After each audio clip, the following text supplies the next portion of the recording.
पवित्र श्रीमद् भागवत गीता, पवित्र चारों वेद, पवित्र कुरान शरीफ, पवित्र बाइबल, पवित्र गुरु ग्रंथ साहिब, पवित्र कबीर साहिब की वाणी में छुपे हुए गूढ़ रहस्य अर्थात तत्व को जानने के लिए कृपया अवश्य सुनिए जगत गुरु तत्वदर्शी संत रामपाल जी महाराज के मंगल प्रवचन। कर जोरूं विनती करूं, धरूं चरण पर शीस। गुरु राम देवानंद जी महाराज ने दियो नाम बख्शीश। कोटि कोटि सिजदा करूं, कोटि कोटि प्रणाम। चरण कमल में राखियो मैं बंदी जाम गुलाम।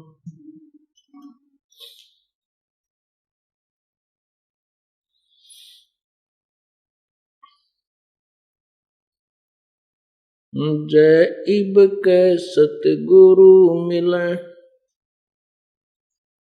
सब दुख आँखों रो। चरणों ऊपर शीस धरूं, कहूं जो कहनी हो। कबीर गुरु जी मिलेंगे, पूछेंगे कुशलात। आद अंत की सब कहूं, अपने दिल की बात। गुरु जी तुम ना भूलियो, चाहे लाख लोग मिल जाएं। हमसे तुमको बहुत हैं, तुमसे हमको नहीं। तुम्हारे विसारे क्या बने, मैं किसकी शरण में जाऊं। शिव विरंच मुनि नारदा, तिनके हृदय न समाऊं।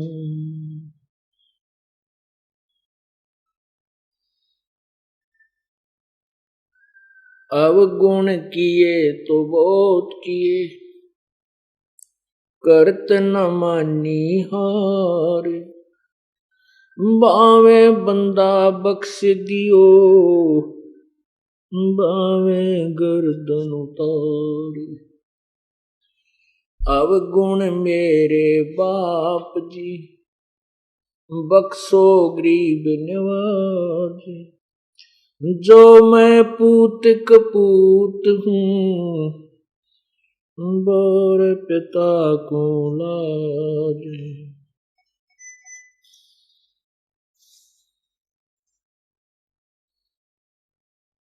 कुत्ता तेरे दरबार का, मोतिया मेरा नाम। गले प्रेम की रस्सी, जा खींचो वहां जाऊं। तो करो तो बावड़ू, दूर दूर करो तो जाऊं। जो राखो तो ही रहूं, जो देवो सो खाऊं। बंदी छोड़ दयाल जी, तुम तक हमारी दौड़। जैसे कागज हाज का, सोजत और न ठोर। परमपिता परमात्मा सारी सृष्टि के रचनहार कुल मालिक कबीर परमेश्वर स्वयं ही एक तत्वदर्शी संत की भूमिका करते हैं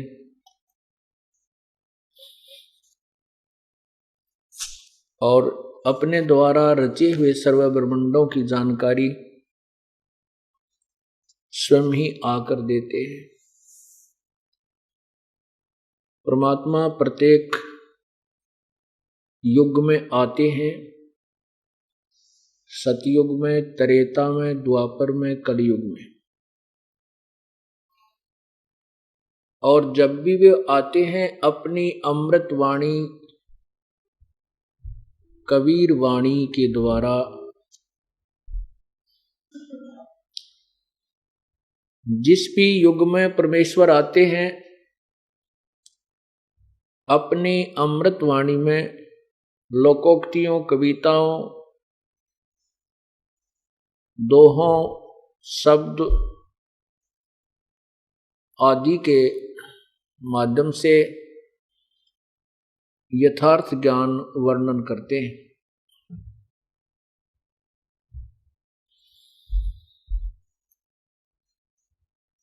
उसी परंपरागत, उसी सिलसिले में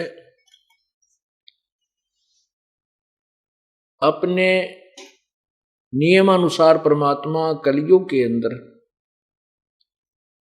आज से लगभग 600 वर्ष पूर्व सन 1398 संवत 1455 ज्येष्ठ मास की पूर्णमासी को एक कमल के फूल पर आकर के शिशु रूप धारण किया था। और फिर वो बड़े हुए, लीला करते हुए उन्होंने फिर अपनी अमृतवाणी उस तत्व ज्ञान से परिपूर्ण उच्चारण की।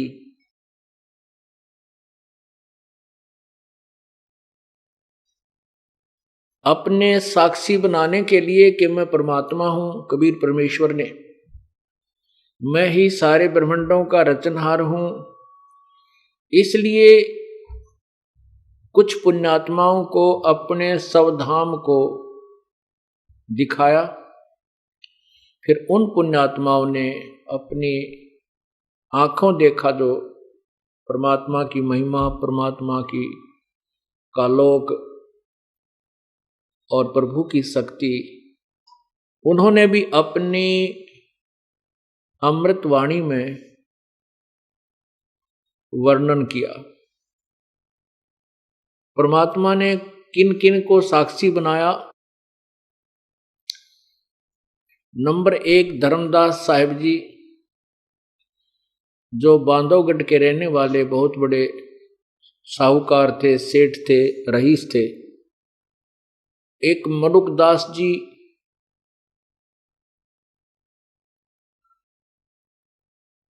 और संत दादू साहिब जी, संत घीसा साहिब जी, संत नानक साहिब जी, संत गरीबदास साहिब जी, इन महापुरुषों को अपने निज स्थान को दिखाया। फिर उन्होंने भी अपने भगवान कबीर परमात्मा की महिमा और सर्व ब्रह्मांडों की रचना अपनी अमृतवाणी में साक्षी रूप में बोली, उच्चारण की। उन महापुरुषों की वाणी, अमृतवाणी भी लिपिबद्ध की गई जो आज हमारे पास उपलब्ध है, जिसमें उन्होंने प्रमाणित किया है कि वो कबीर परमात्मा है, जो काशी में जुलाहा रूप धारण करके धानक की भूमिका करके एक लीला की थी, वही पूर्ण प्रभु है। गुरु ग्रंथ साहिब में नानक साहिब जी की वाणी महला पहला, राग श्री, पृष्ठ 24-24,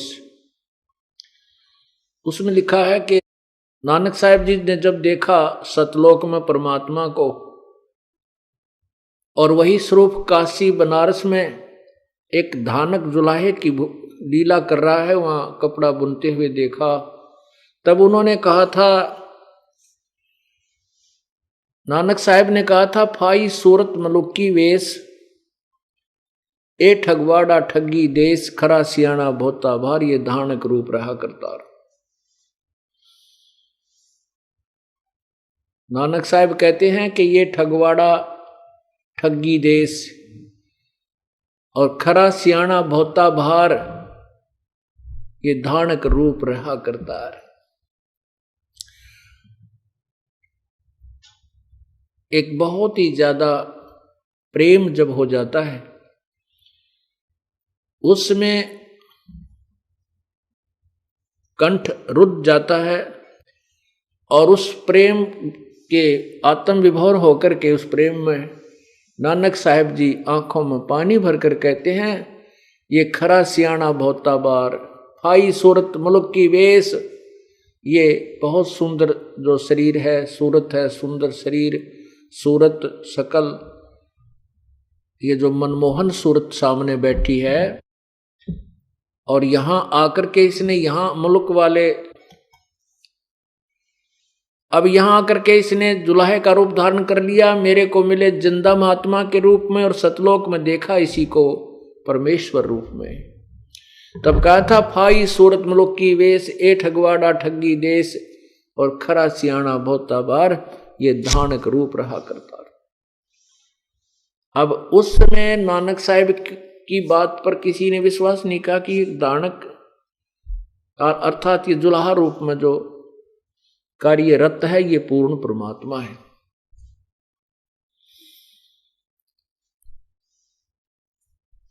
उसी प्रकार आदरणीय संत गरीबदास साहिब जी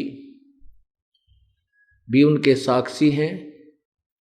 सतलोक जाने के उपरांत सहसरी सतलोक चले गए थे कबीर परमेश्वर जी। उसके लगभग 200 वर्ष के बाद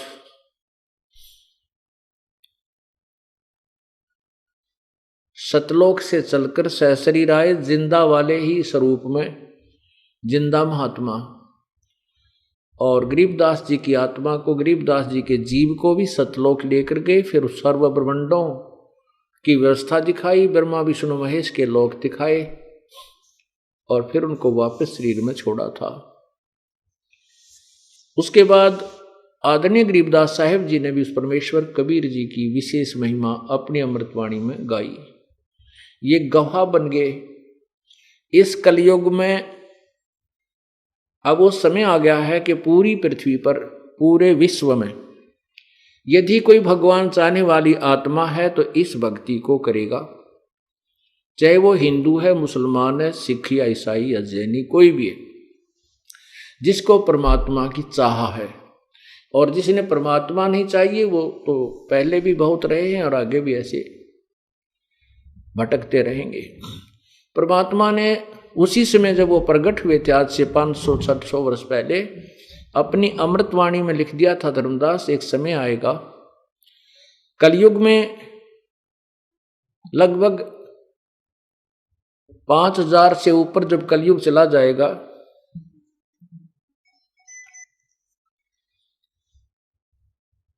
उस समय पूरी पृथ्वी पर एक मेरा ही ज्ञान रहेगा। पूरा विश्व यही साधना किया करेगा जो मोक्षदायक है। और साथ में ये भी कहा था धर्मदास जी को कि धर्मदास तो लाख दुहाई, ये सार ज्ञान कहीं बार ना जाई।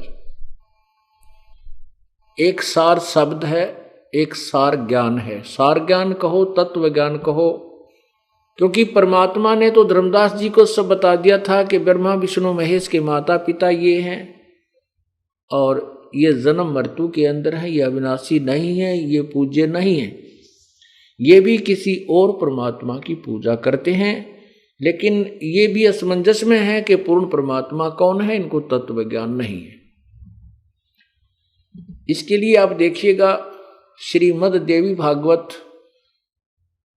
श्रीमद् देवी पुराण, देवी पुराण, शक्ति पुराण, प्रथम स्कंद, गीता प्रेस गोरखपुर से प्रकाशित पृष्ठ 28-29 पर।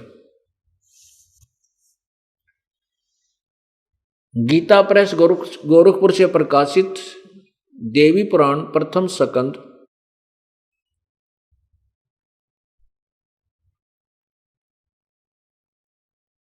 पृष्ठ 28-29 पर लिखा है कि ब्रह्मा जी ने जब विष्णु जी को तप करते हुए देखा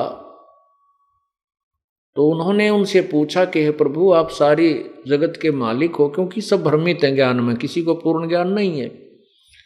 आप ही सारी सृष्टि के रचनहार हो, आप ही सबके पालक हो, आप भी किसकी साधना करते हो? तो विष्णु जी कहते हैं, मैं आपको सच्ची बात बताता हूं, मैं तप करता रहता हूं, ज्यादा समय में तप करने में व्यतीत करता हूं, और जब तप से उठता हूं तो राक्षसों को मारने में मेरा ज्यादा समय व्यतीत होता है, और मैं शक्ति यानी दुर्गा की पूजा करता हूं। पुण्यात्माओं, ये बीच बीच में जो शास्त्रों का सहयोग हमें लेना पड़ रहा है, ये इसलिए कि आप इस सत्य को सत्य मान सकें। अभी आपको दिखाते हैं कि विष्णु जी खुद कह रहे हैं कि मैं दुर्गा की पूजा करता हूं, और मेरे विचार से इससे अतिरिक्त कोई भगवान नहीं है दुर्गा के अतिरिक्त। श्री विष्णु जी की स्टेटमेंट है ये श्री देवी पुराण यानी शक्ति पुराण में। ये देखिएगा, श्री देवी पुराण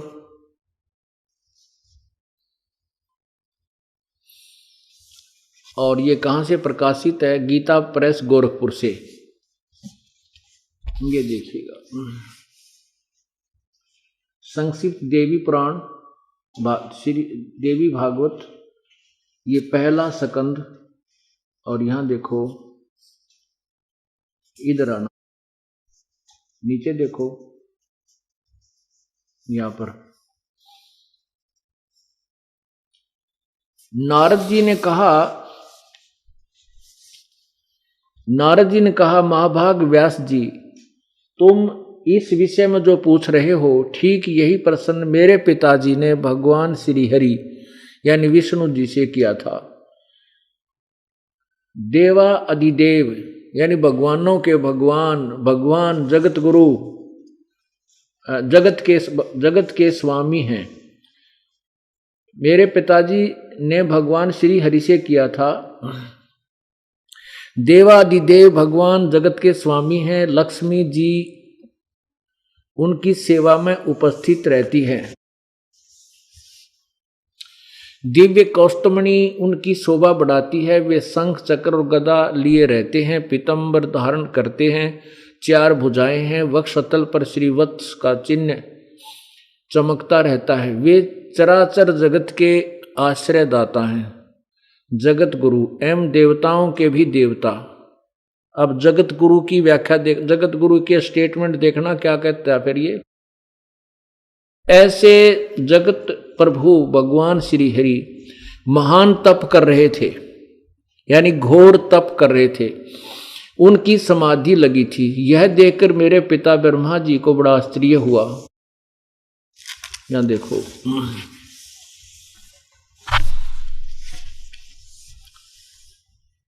अतः उन्होंने उनसे जानने की इच्छा प्रकट की। ब्रह्मा जी ने पूछा, प्रभो आप देवताओं के अध्यक्ष, जगत के स्वामी और भूत भविष्य एवं वर्तमान सभी जीवों के एकमात्र शासक हैं। भगवान फिर आप क्यों तपस्या कर रहे हो हैं और किस देवता की आराधना में ध्यान मग्न हैं? मुझे असीम आश्चर्य तो यह हो रहा कि आप देवेश्वर एवं सारे संसार के शासक होते हुए भी समाधि लगाए बैठे हैं। नीचे देखना, नीचे आने दे। ब्रह्मा जी के विनीत वचन सुनकर भगवान श्री हरि उनसे कहने लगे, ब्रह्मन सावधान होकर सुनो। श्री हरि ने उनसे कहने लगे, ब्रह्मन सावधान होकर सुनो, मैं अपने मन का विचार व्यक्त करता हूं। विष्णु जी कह रहे हैं, देवता, दानव और मानव सब यही जानते हैं कि तुम सृष्टि करते हो, मैं पालन करता हूं और शंकर संहार किया करते हैं। किंतु फिर भी वेद के प्रागामी पुरुष अपनी युक्ति से यह सिद्ध करते हैं कि रचने, पालने और संहार करने की यह योग्यता जो हमें मिली है, इसकी अधिष्ठात्री शक्ति देवी हैं। वे कहते हैं कि संसार की सृष्टि करने के लिए तुम में राजसी शक्ति का संचार हुआ है, मुझे सात्विक शक्ति मिली है और रुद्र में तामसी शक्ति का आविर्भाव हुआ है। यह शक्ति, उस शक्ति के अभाव से तुम इस संसार की सृष्टि नहीं कर सकते, मैं पालन करने में सफल नहीं हो सकता और रुद्र से संहार कार्य भी नहीं हो सकता, संभव नहीं। ब्रह्मा जी, हम सभी उस शक्ति के सहारे ही अपने कार्य में सदा सफल होते आए हैं। सुवर्त, प्रत्यक्ष और परोक्ष दोनों उदाहरण मैं तुम्हारे सामने रखता हूं, सुनो। यह निश्चित बात है कि उस शक्ति के अधीन होकर ही मैं, विष्णु जी कह रहे, मैं प्रलय काल में इस शेष नाग की सैया पर सोता और सृष्टि करने का अवसर आते ही जाग जाता हूं। मैं सदा तप करने में लगा रहता हूं, उस शक्ति के शासन से कभी मुक्त नहीं रह सकता। कभी अवसर मिला तो लक्ष्मी के साथ सुखपूर्वक समय बिताने का सौभाग्य प्राप्त होता है।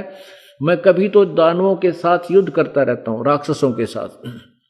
अखिल जगत को भय पहुंचाने वाले दैत्यों का विकराल शरीरों को शांत करना मेरा परम कर्तव्य है। आगे देखना, मुझे सब प्रकार से शक्ति के अधीन होकर रहना पड़ता है। उन्हीं भगवती शक्ति का मैं निरंतर ध्यान किया करता हूं। मैं उस दुर्गा का ही ध्यान करता हूं और ब्रह्मा जी, मेरी जानकारी में इन भगवती शक्ति से बढ़कर दूसरे कोई देवता नहीं है।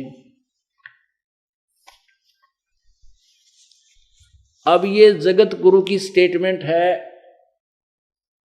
और ब्रह्मा जी इनको सर्वशक्तिमान, देवेश्वर, सब देवों के देव भगवान विष्णु को कितनी महिमा दे रहे हैं। और विष्णु जी वो जगत गुरु, यानी जगत गुरु का अर्थ होता सबको सच्चा ज्ञान देने वाला। तो भगवान विष्णु को जगत गुरु कहा गया और जगत गुरु जी कह रहे हैं कि मैं तो घोर तप करता रहता हूं और मैं दुर्गा शक्ति यानी देवी का ध्यान करता हूं और मेरे विचार में इस दुर्गा से ऊपर कोई भगवान नहीं है। अब पुण्यात्माओं, उन ऋषियों और महर्षियों को कहां से ज्ञान होगा जब इन भगवानों को ज्ञान नहीं, जिसको हम सर्वेश्वर, सर्वज्ञ, सबके जाननहार, भूत भविष्य वर्तमान के जाननहार माना करते थे। यदि ये स्टेटमेंट ये दास सीधा कह देता कि ब्रह्मा विष्णु महेश अल्पज्ञ हैं, इनको ज्ञान नहीं है आध्यात्मिक, तो बहुत ज्यादा भक्त आत्मा नाराज हो जाते हैं और शायद सत्संग सुनने भी नहीं आते जो नए नए आए हैं। और जब सामने ये प्रत्यक्ष देख लिया अपने सदग्रंथों में, फिर ये मन जो है सेट हो जाता है। जो बुद्धिमान होते हैं वो क्या करते हैं, देवी भागवत महापुराण का ये सकंद नोट करेंगे, पेज नंबर नोट करेंगे, फिर जा करके अपने घर में मिलाएंगे, अपने घर पर रखे सदग्रंथों से। और फिर उनको यही स्टेटमेंट मिलेगी, यहाँ कोई डुप्लीकेट थोड़ी बनाकर प्रचार किया जा रहा है, वही बाजार से खरीद कर हम लाए। फिर वो पुण्यात्मा स्तब्ध रह जाते हैं और अगली बार स्वयं तो आते ही आते हैं, दो चारों को और संग लेकर आते हैं कि चलो सच्चा ज्ञान है तो पृथ्वी पर सतलोक आश्रम बरवाला और करौथा में ही है। और ये ज्ञान दिया किसने है, पूर्ण परमात्मा कबीर परमेश्वर ने। इसी देवी पुराण में लिखा है कि सतयुग में ऋषि महर्षि जो होते थे वो वेदों के बड़े अच्छे ज्ञाता होते थे और वो देवी की पूजा करा करते। अरे तरह गजब भाई। अब आपको ये तो विश्वास हो गया कि कबीर परमेश्वर के अतिरिक्त या उनसे परिचित संत जो उनको देख चुके आंखों से, उसके अतिरिक्त पृथ्वी पर किसी के पास ज्ञान नहीं है कि वो कोरा अज्ञान ढो रहे हैं। आदरणीय गरीबदास साहिब जी की वाणी में आपको परमात्मा की महिमा सुनाते हैं।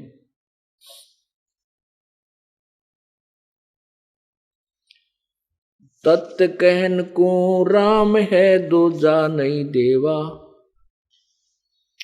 तत् कहन को राम है दूजा नहीं देवा, तत् तत् राम तत् ब्रह्म,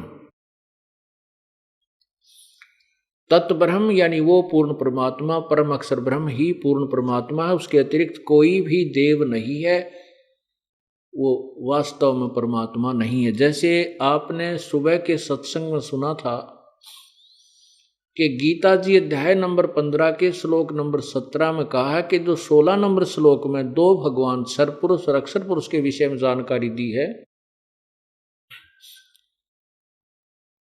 वो उनसे भिन्न है, वो उत्तम पुरुष तो अन्य है, और परमात्मा इति उदाहरते, जिसको भगवान कहा जा सकता है।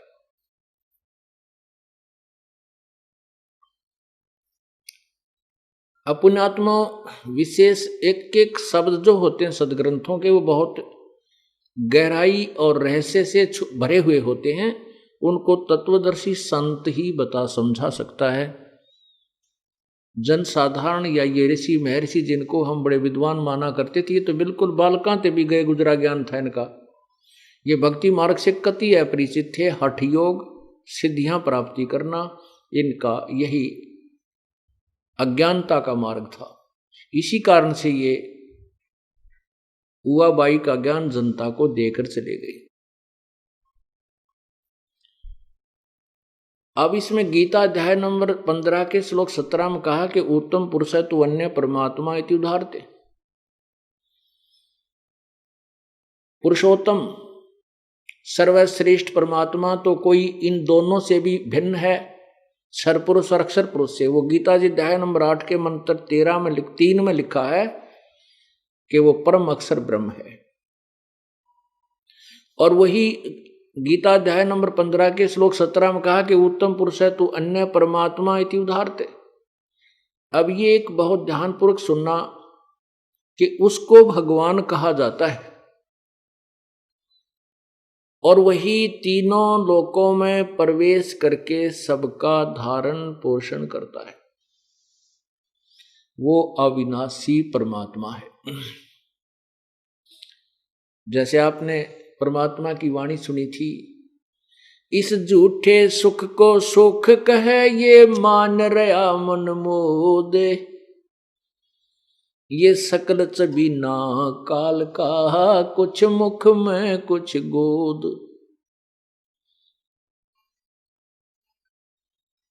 अब हम भगवान राम परमात्मा इन सभी को कहते हैं। विष्णु जी भी भगवान हैं, शंकर जी भी भगवान हैं, ब्रह्मा जी भी भगवान हैं, परमात्मा है। और क्षर पुरुष ज्योति निरंजन भी भगवान है, अक्षर पुरुष भी भगवान है।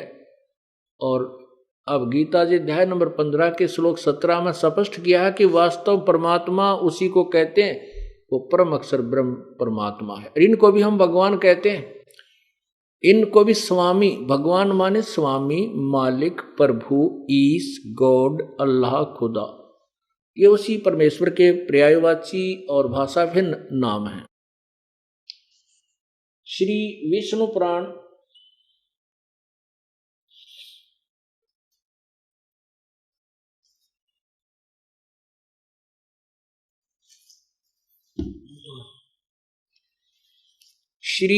पुराण में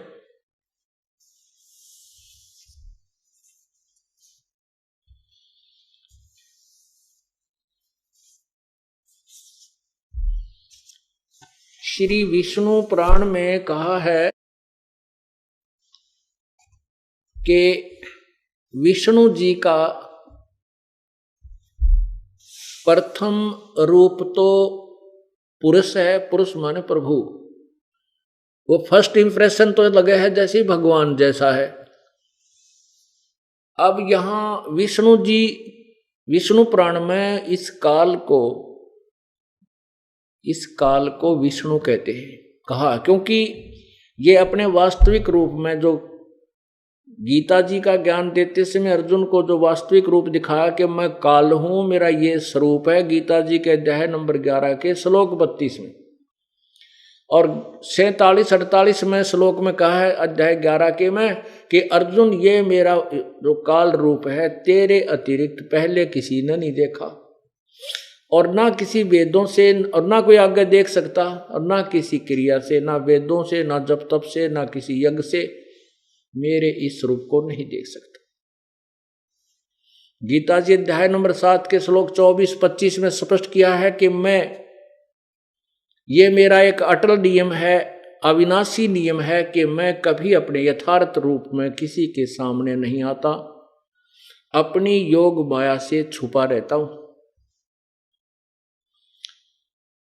उसी के लिए ये काल क्या करता है, किसी को विष्णु रूप में दर्शन देता है, किसी को ब्रह्मा रूप में दर्शन देता है, किसी को शिव रूप में दर्शन देता है। इसलिए ये डिसीजन भ्रमित होकर के इसी काल के पुत्र विष्णु या शिव या ब्रह्मा को ही भगवान और सर्वशक्तिमान मानन लागे।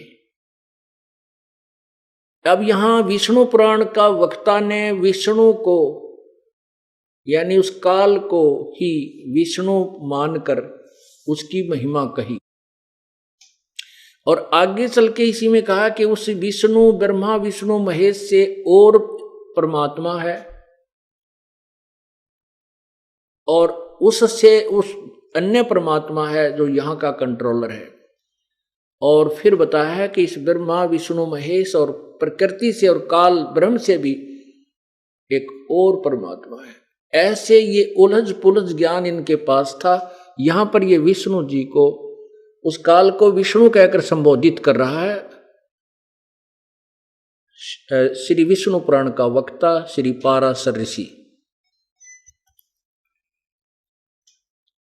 इसमें कहा कि विष्णु जी का प्रथम रूप तो भगवान है, पुरुष है, और उसका परम रूप काल है। काल उसका परम रूप है। ये देखिएगा श्री विष्णु पुराण गीता प्रेस गोरखपुर से प्रकाशित श्री विष्णु पुराण, नीचे देखिएगा श्री गीता प्रेस गोरखपुर से प्रकाशित, इसके अध्याय नंबर 2, ये देखिएगा अध्याय नंबर 2, ये है अध्याय नंबर 2, और पृष्ठ इधर देखना, ये प्रश्न नंबर 4, और नीचे इधर देखना,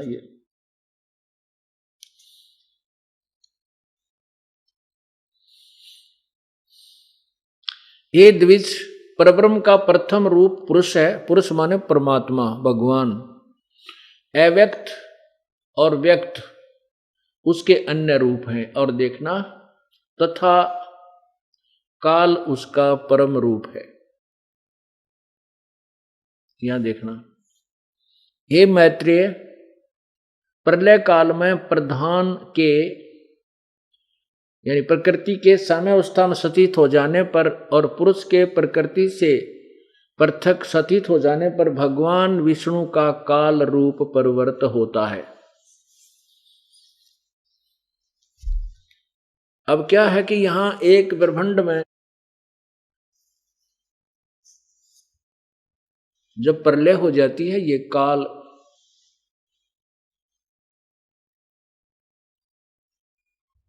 काल ये क्या करता है कि जैसे एक ब्रह्मांड के अंदर रचना करके तीनों पुत्रों की उत्पत्ति करके दुर्गा को सारी बागडोर संभाल के ये इससे अलग होकर के अपने 21वें ब्रह्मांड में बैठ जाता है। वह इसके ये अपने काल रूप में विद्यमान रहता है और नीचे के लोकों में आता है तो ये अपना शरीर बदल लेता है। अभी आपने श्री विष्णु पुराण अध्याय नंबर 2 प्रश्न नंबर 4 पर पढ़ा कि श्री विष्णु जी का प्रथम रूप तो पुरुष है, पुरुष माने प्रभु, ये भगवान जैसा लगता है और काल इसका परम रूप है। काल इसका असली रूप है, सही रूप तो इसका काल है और वैसे ही वो भगवान जैसा दिखाई देता है। अब जो दास आपको प्रूव करना चाहता था पवित्र गीता जी अध्याय नंबर 15 के श्लोक 17 को कि उत्तम पुरुष तु अन्य परमात्मा इति उदाहरत। पुरुषोत्तम यानी श्रेष्ठ भगवान, वास्तव में सही भगवान तो कोई क्षर पुरुष यानी ब्रह्म, अक्षर पुरुष अर्थात परब्रह्म से भी अन्य है, कोई और है। परमात्मा इति उदाहरत। एक बार पवित्र गीता जी के इस श्लोक को भी आप अपने नैनों से देखिए, फिर बहुत ही ज्यादा दृढ़ता से आपके अंदर समा जाएगा और फिर सत्संग का आनंद अधिक आएगा। ये देखिएगा पवित्र गीता जी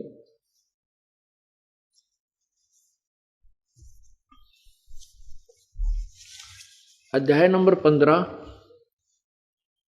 और यहां देखो ये 16 देखो इधर को नीचे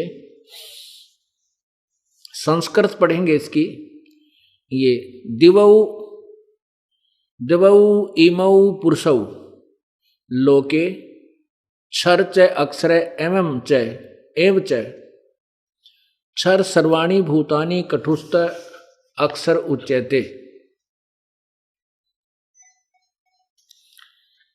अब इसका क्या अर्थ है देखिएगा कि इमौ लोके, इस लोक में यानी क्षर पुरुष और अक्षर पुरुष के लोक में दो पुरुष हैं। ये इमौ लोके, इस लोक क्षर पुरुष और अक्षर पुरुष का जो लोक है ये पृथ्वी वाला लोक कहलाता है। वेदों में निर्णायक ज्ञान है इसका। तो यहां बताया कि इस पृथ्वी वाले लोक में दो प्रभु हैं। पुरुषौ माने द्वौ माने दो, पुरुषौ माने प्रभु हैं। ये भी परमात्मा यानी भगवान कहलाते हैं, परमात्मा कहलाते हैं। क्षर पुरुष और अक्षर पुरुष, ये क्षर पुरुष, ये पुरुषों दो पुरुषों हैं, इस क्षर के साथ लगेगा। क्षर पुरुष और अक्षर पुरुष दो पुरुष हैं और इनके लोकों में ये जीवात्मा तो अविनाशी है, शरीर इन सबके नाशवान है। यह देखना संस्कृत अनुवाद देखना, इस संसार में नाशवान और विनाशी भी ये दो प्रकार के पुरुष हैं। पुरुष माने प्रभु हैं। पुण्यात्मा आज सब शिक्षित समाज है, बुजुर्ग भी, बहन बेटी भाई बच्चे नौजवान सभी बच्चे शिक्षित हैं और ये संस्कृत और हिंदी दोनों अपने पास उपलब्ध है। इसमें कहा है कि इस संसार में नाशवान और विनाशी भी ये दो प्रकार के पुरुष हैं, भगवान हैं।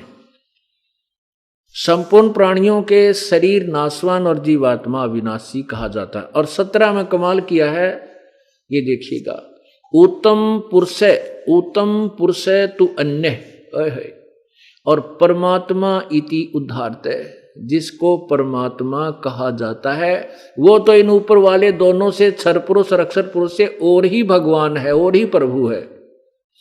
और ये लोकत्रयम् अविश्य विभर्ति अवय ईश्वर, अवय माने अविनाशी, ईश्वर माने सब भगवानों में श्रेष्ठ प्रभु। नीचे देखना अनुवाद इन्हीं के द्वारा, उत्तम पुरुष यानी उत्तम भगवान तो कोई अन्य ही है जो तीनों लोकों में प्रवेश करके सबका धारण पोषण करता है। अविनाशी परमेश्वर परमात्मा इस प्रकार कहा जाता है। वैसे इसका सीधा अर्थ ऐसे बनता है, संस्कृत देखिएगा, उत्तम पुरुष तु अन्य, वो श्रेष्ठ भगवान तो कोई और ही है, और परमात्मा इति उदाहरते, जिसको परमात्मा कहा जाता है। सिंपल सा जो है ना सरलार्थ है इसका, कोई विशेष बात नहीं है। और आगे लिखा कि ये जो तीनों लोकों में, लोकत्रयम तीनों लोकों में अविश्य माने प्रवेश करके, विभर्ति माने धारण पोषण करता है, और अवय ईश्वर वो अविनाशी परमात्मा। ये देखो, अवय माने अविनाशी इन्होंने लिखा है, विभर्ति माने धारण पोषण करता है, और लोकत्रयम तीनों लोकों में अविश्य माने प्रवेश करके। अब हम इसको सीधा कर लेंगे, जो तीनों लोकों में प्रवेश करके सबका धारण पोषण करता है, विभर्ति माने धारण पोषण करता है, वो अवय ईश्वर है, वो अविनाशी परमात्मा है। परमात्मा इति उदाहरते, इस अक्षर को, इस सेंटेंस को जो है सिद्ध करने के लिए मैं आपको कथा सुनाता हूं। श्री विष्णु पुराण के अध्याय नंबर 2 श्लोक नंबर पृष्ठ नंबर 4 पे आपने पढ़ा कि विष्णु भगवान का प्रथम रूप तो पुरुष है, लेकिन परम रूप उसका काल है। प्रथम रूप यानी फर्स्ट इंप्रेशन तो ऐसा लगे जैसे ये भगवान है, लेकिन इसका वास्तविक रूप युग काल है। जैसे हम यहाँ पृथ्वी लोक पर रह रहे हैं, ब्रह्मांड के इस काल के लोक में रहते हैं, यहाँ पर आप देखते हो कितने अच्छे फल, आम, सेब, संतरे, काजू, किशमिश, और कितनी अच्छी वायु चल रही है पृथ्वी के अंदर, बहुत मीठा जल, कहीं पर झरने बह रहे हैं, कितने अच्छे प्रकार के यहाँ व्यवस्था की गई है। और फिर हम यहाँ पर देखते हैं संतान है, संपत्ति है, और हमारे खाने पीने के लिए सारी व्यवस्था कर रखी है, दिन रात बनाए हैं। इस सारी व्यवस्था को देखकर हमें लगता है कि जैसे यू भगवान है, परमात्मा है, परंतु हम उस समय ये भूल जाते हैं कि आज कितने परिवार हाहाकार मचा रहे होंगे, कितने परिवारों के अंदर आज खाना नहीं बना होगा। किसी का बेटा मरा है, किसी की बेटी मरी है, किसी का बाप, किसी का पिता, किसी की बहन, किसी का भाई। तो ये उसका वास्तविक रूप काल है। अब जैसे एक कसाई बकरे पालता है और वो सैकड़ों 200-400 की संख्या में बकरे पालता है, क्योंकि उसको बहुत दूर तक सप्लाई देनी होती है। तो उन बकरों के लिए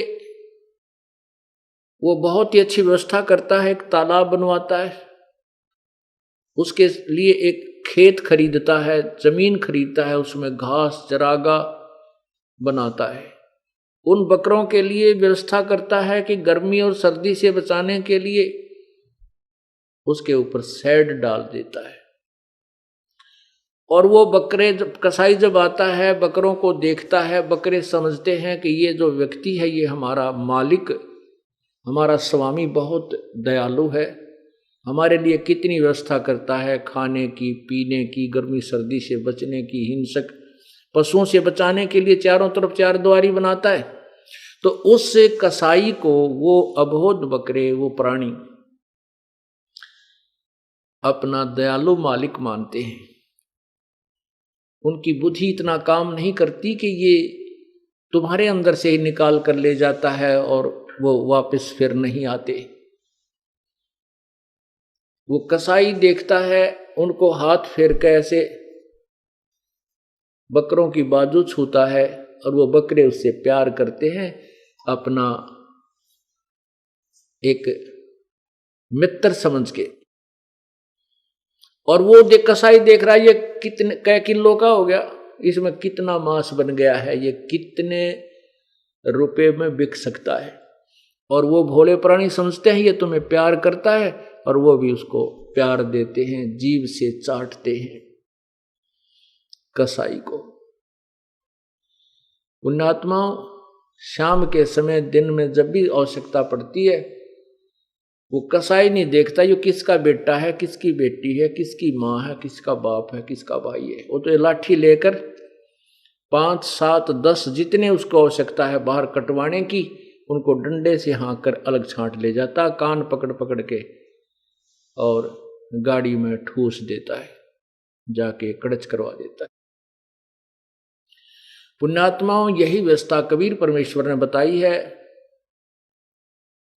कि काल कसाई हंसत है ये सर्वलोक को खाए। ये काल को कसाई संज्ञा दी है परमात्मा ने। और परमात्मा बताते हैं कि झूठे सुख को सुख कहे ये मान रहा मन मोद, ये सकल चबीना काल का भाई कुछ मुख में कुछ गोद।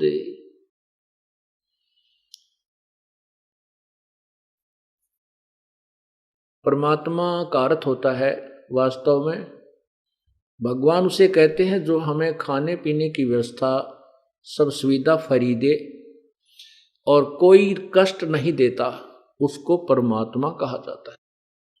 इसलिए गीता जी अध्याय नंबर 15 के श्लोक 17 में कहा है कि उत्तम पुरुष है, श्रेष्ठ भगवान, सही भगवान तो कोई और है और वही परमात्मा कहा जाता है। उसको ही भगवान, उसी को परमात्मा, श्रेष्ठ आत्मा, परमात्मा का अर्थ होता श्रेष्ठ आत्मा। और वही तीनों लोकों में प्रवेश करके सबका धारण पोषण करता है। वो अव्यय ईश्वर है, वो अविनाशी परमात्मा है। अब देखो पुण्यात्माओं, एक पॉइंट को क्लियर करने के लिए, एक कंसेप्ट को क्लियर करने के लिए कितने उदाहरण, कितने सदग्रंथ, कैसी स्टेटमेंट आपके समक्ष प्रस्तुत की जाती है ताकि आपका वो अज्ञान रूपी अंधकार दूर हो सके। हमने बहुत समय से, सैकड़ों से, हजारों वर्षों से, लाखों वर्षों से इस अज्ञान को घोट रखा है और अब ये परमात्मा का सूर्य उदय हो रहा है उस तत्व ज्ञान का। तो इसको आपके हृदय में समाने के लिए सभी सदग्रंथों का सहयोग लेना पड़ता है। जिन सदग्रंथों पर आप पूर्ण रूप से आधारित हैं, जैसे पवित्र हिंदू समाज के श्रद्धालु पवित्र चारों वेद, पवित्र श्रीमद् भगवत गीता, पवित्र 18 पुराण और पवित्र महाभारत आदि सदग्रंथों को एक एथेंटिक यानी बहुत ही प्रमाणित सदग्रंथ मानते हैं। उधर से पवित्र ईसाई धर्म के श्रद्धालु पवित्र बाइबल को अद्वितीय शास्त्र मानते हैं। इसी प्रकार मुसलमान धर्म के श्रद्धालु, पवित्र मुसलमान धर्म के श्रद्धालु पवित्र कुरान शरीफ को बहुत ही प्रमाणित शास्त्र मानते हैं। ऐसे ही पवित्र सिख धर्म के श्रद्धालु श्री गुरु ग्रंथ साहिब को एक प्रमाणित शास्त्र मानते हैं।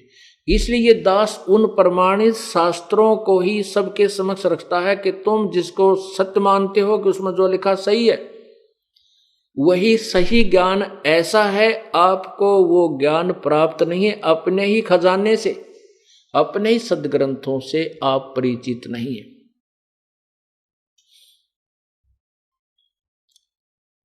और जब पुण्यात्मा आंखों देख लेंगे जिनको भगवान चाहिए, वो तुरंत ही इस दास के पास आकर के अपना कल्याण कराएंगे। वो फिर अग्रम मग्रम नहीं करते। और जो आंखों देखकर सत्य को फिर भी नहीं मानते, वो भक्ति योग्य प्राणी नहीं है, उनको परमात्मा नहीं चाहिए। अब क्या बताते हैं, हमें साधना ठीक नहीं मिली।